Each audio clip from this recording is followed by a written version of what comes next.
Fala, pequeno investidor, beleza? Nesse vídeo a gente vai falar sobre dividendos. E dividendo é uma excelente maneira de você construir renda passiva e, de preferência, recorrente. De nada adianta você ter um valor enorme investido, um patrimônio gigantesco, se nada disso está gerando algum tipo de renda para você. Ter dinheiro em caixa faz muita diferença. Então fica ligado nesse vídeo que eu vou te contar 3 formas de você conseguir investir em empresas boas pagadoras de dividendos. E a primeira forma de você se expor a empresas que pagam bons dividendos é através de um índice da Bolsa de Valores. Assim como a gente tem o Ibovespa, a gente tem o IDIV. O IDIV é um índice que replica as 33% empresas maiores pagadoras de dividendos da Bolsa.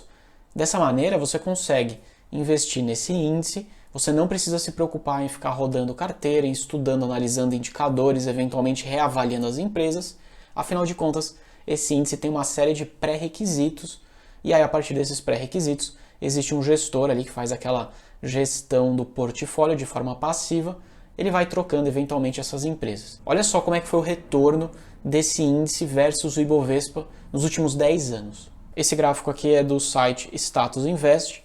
A gente pode ver na linha verde a performance do índice Ibovespa e na linha aqui amarela, laranja, a performance do índice de dividendos. Nesse período, o Ibovespa teve um retorno de 81,44%, enquanto que o índice de dividendos teve um retorno aí de quase 125%. Então aqui deve cair por terra um pensamento que muita gente tem, que é: putz, investir em empresas pagadoras de dividendos, normalmente essas empresas elas já estão numa fase mais madura, elas não apresentam tanto crescimento assim. Bom, você pode ver aqui que o IDIV, apesar de empresas pagadoras de dividendos e que muita gente acha que por essas empresas já estarem mais maduras, elas não crescem tanto, quando a gente comparou com a rentabilidade, considerando os pagamentos e distribuições de proventos, a gente viu que o IDIV trouxe um retorno maior do que o Ibovespa. Interessante, né? Para fazer parte desse índice, a gente tem, então, primeiro um filtro de quais são as 33% das empresas que mais pagaram dividendos nos últimos 3 anos.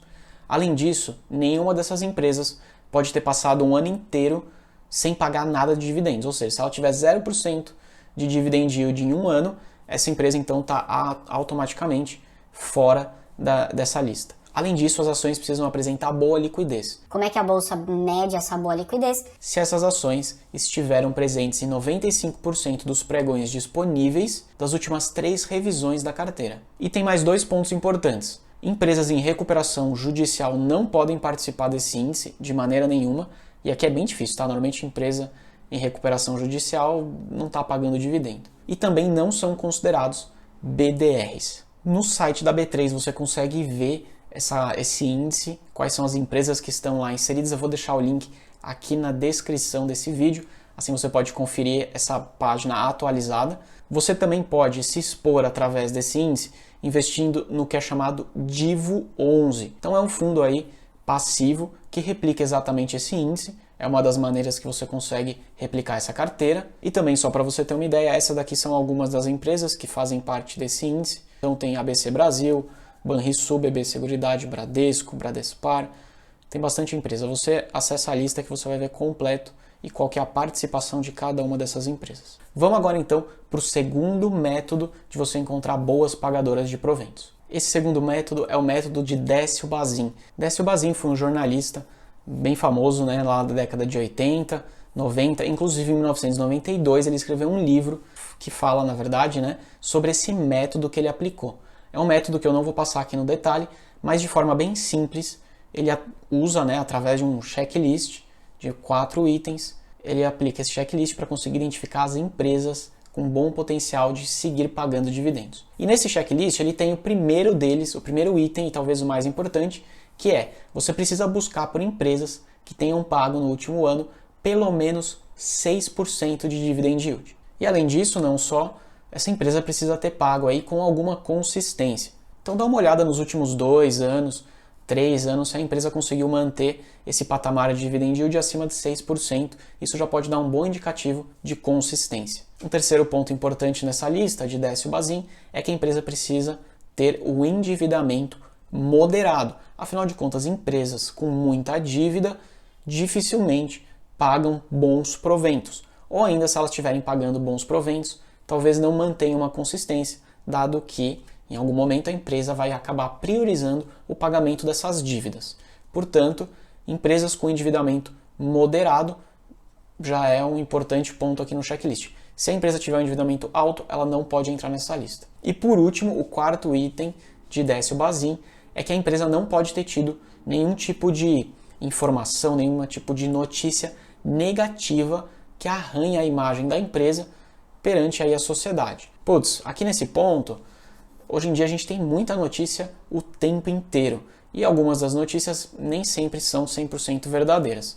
Então aqui a minha sugestão é procure por notícias que realmente sejam críticas, né? Então, escondeu algum resultado, teve algum erro contábil na consideração dos resultados da empresa, teve alguma mensagem ali atrelada a pagamento de propina, sabe? Coisas mais críticas, alguma coisa que realmente possa arranhar a imagem da empresa por muito tempo. Se você encontrar uma empresa, então, que passou nos 3 primeiros itens do checklist e ela de alguma maneira tem uma mensagem ou tem uma imagem arranhada nesse momento, ela também não pode entrar na sua carteira. Aqui eu trouxe esse gráfico só para você ver um comparativo, o Ibovespa versus o método Bazin.